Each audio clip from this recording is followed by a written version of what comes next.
Ini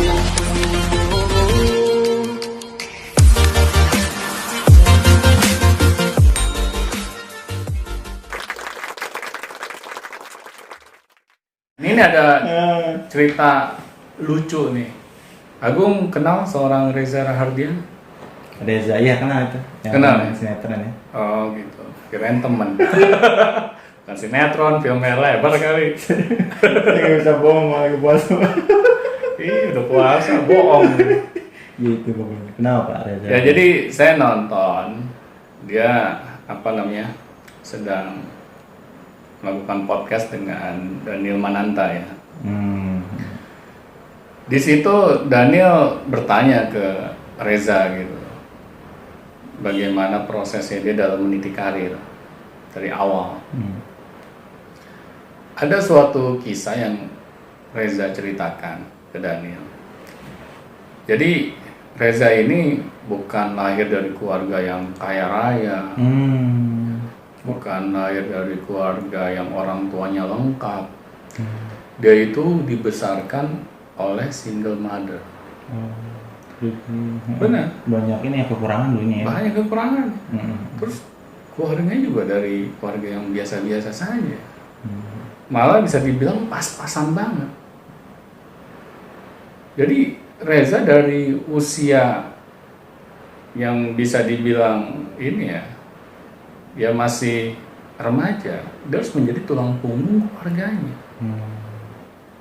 Di usia 15 tahun, dia sudah harus mencari uang.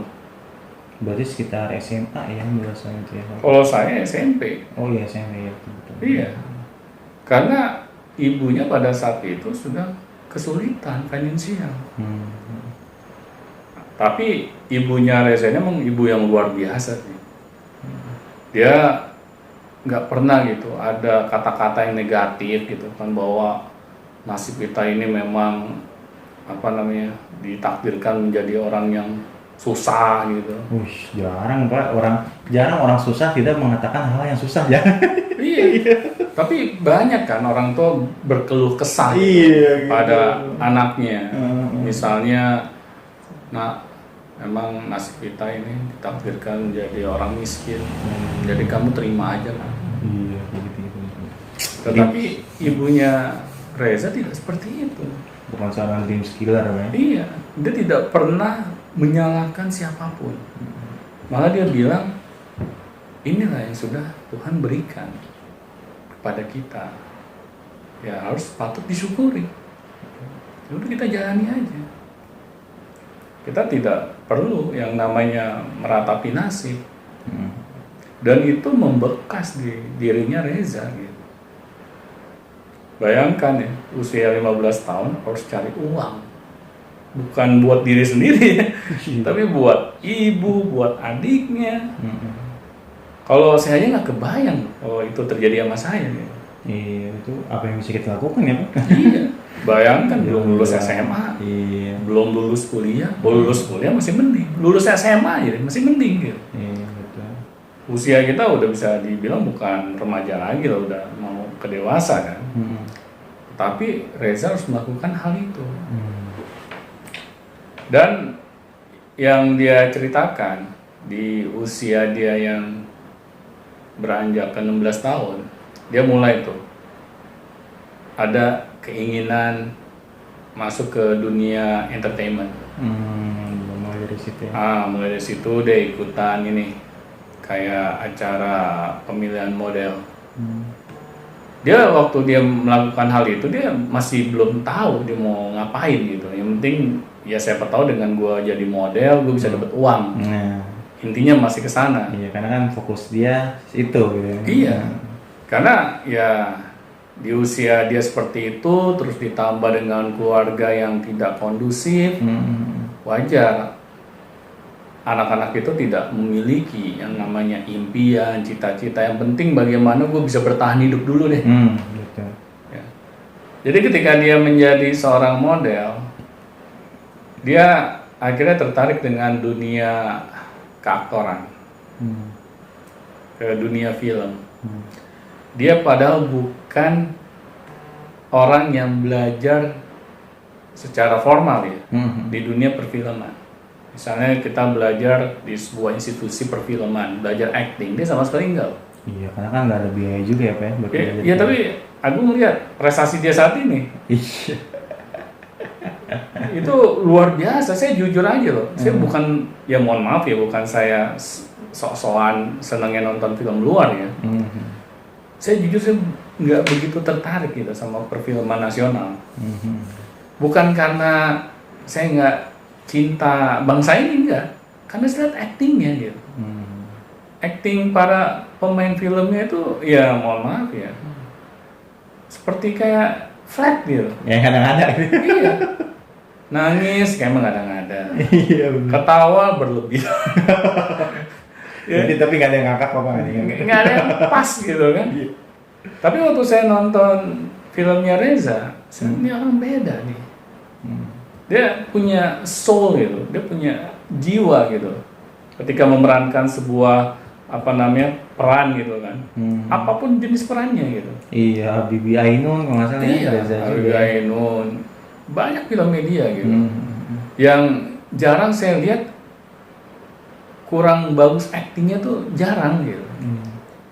Di sini kan Reza sudah membuktikan gitu bahwa pemain film Indonesia tuh nggak semuanya abal-abal gitu.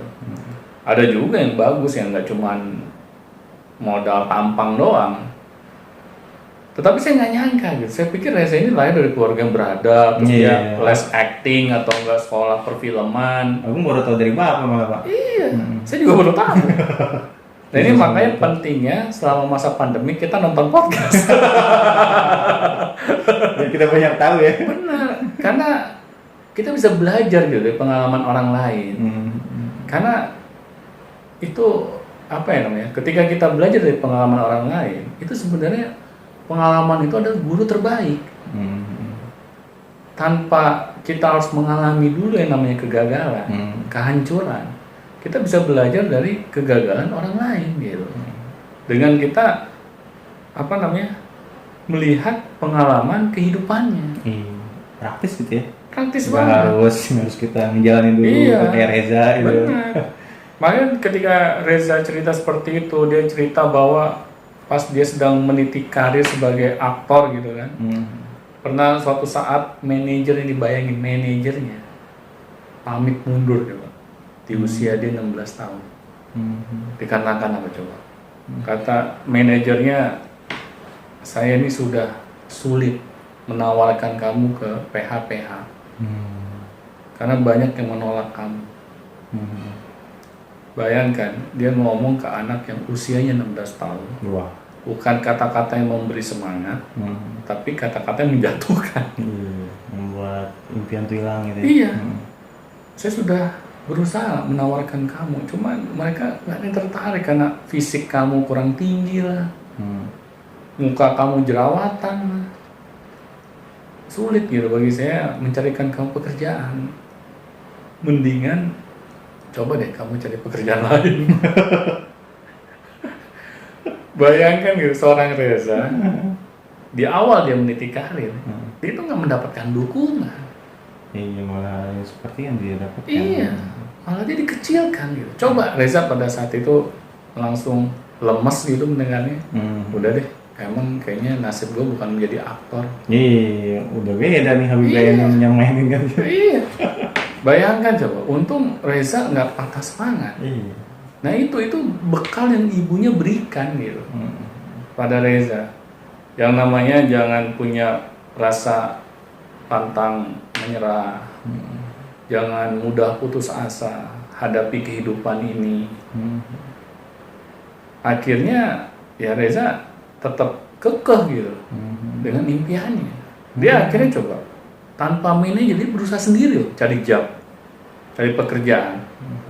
Karena dia ini kan salah satu model Aneka Yes, dan Aneka Yes ini di rubriknya itu ada alamat-alamat PH.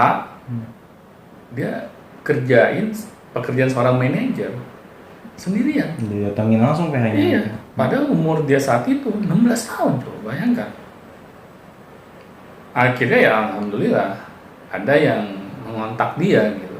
menawarkan untuk ikutan casting. Tetapi di sini yang saya ingin coba ambil pelajaran, coba deh kita bayangkan kita menjadi sosok Reza saat manajernya berbicara seperti itu. Apakah kita bisa legowo gitu, terima gitu dengan lapang dada bahwa manajer gua aja nggak percaya sama gua? Bagaimana nasib gua nih? Iya benar. Waduh, jangan-jangan emang benar nih gua harus ganti pekerjaan.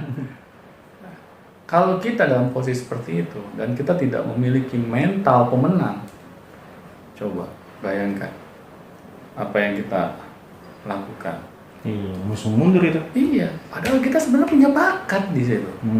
Kita punya potensi.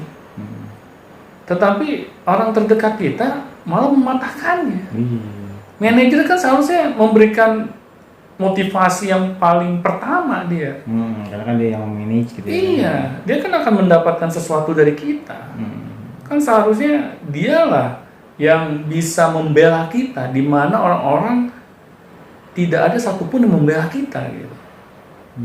Kan seharusnya manajer berperilaku seperti itu, malah sebaliknya. Iya, mau jatuhin gitu. Iya.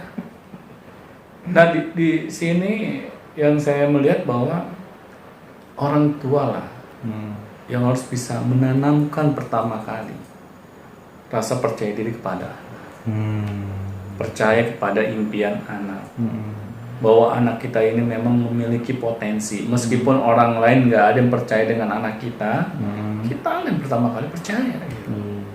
Dan mau nggak mau kita tuh memang akan dihadapkan dengan dream killer yang lain. Pasti, dan itu pun tidak bisa dipungkiri ya Pak ya. Benar. Nah, dan bagaimana kita menghadapi itu yang benar. Gitu kan. Karena itu kan ujian kehidupan yang Tuhan berikan kepada setiap hambanya. Nah di sini pentingnya gitu, kita sebagai orang-orang terdekat anak-anak kita, kita menyadari bahwa kita lah yang bertanggung jawab untuk membangun mentality anak-anak kita. Karena kalau bukan kita, siapa lagi? Khawatir nanti kalau nggak kita bangun gitu ya, mau nggak mau tuh dream killer itu iya, akan satu-satu masuk gitu kan ke dalam anak kita, terus yang secara terdekat.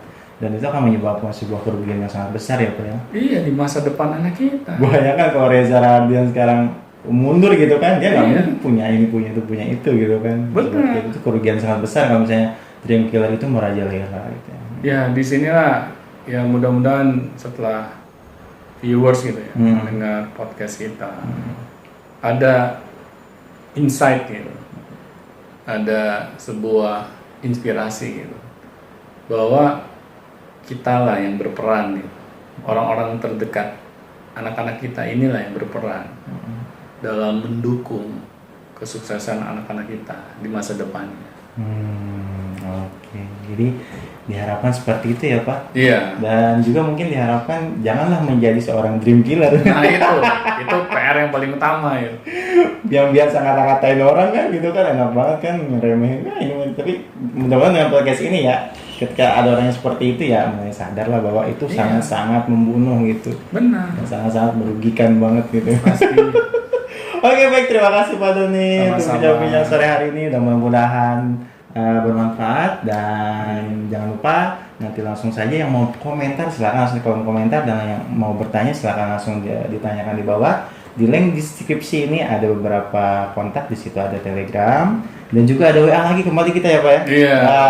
Yang baru. Yang WA yang baru, yang khusus gitu untuk untuk Beyond Education juga. Dan ada email juga, dan ada juga di situ blogspot untuk melihat artikel Beyond Education. Dan kita tetap semangat, tetap belajar, dan tetap sharing-sharing bersama semuanya, dan mencerdaskan kehidupan bangsa. Baik, terima kasih Pak Doni untuk sore hari ini. Sama-sama. Salam Beyond Education, dan sampai jumpa di Beyond Education selanjutnya. Sampai jumpa teman-teman.